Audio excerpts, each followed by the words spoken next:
तबलीग की बरकत से चोरी ख़त्म हुई, एक सच्चा वाक़या। तबलीग की बरकत से चोरी ख़त्म हो गई।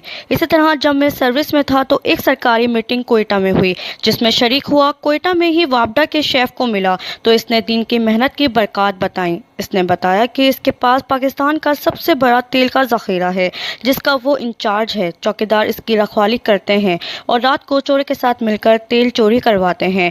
इसने पुलिस से मदद ली मगर चोरी कंट्रोल ना हुई। चौकीदारों में से एक ने 4 माह की छुट्टी ली और जमात में चला गया।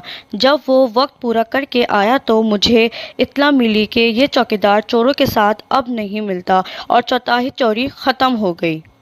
चुनांचा मैंने इसी चौकीदार को जो 4 माह लगा कर आया था अपने दफ्तर में बुलाया और इससे पूछा कि तुमने इन 3 चिल्लों में क्या किया।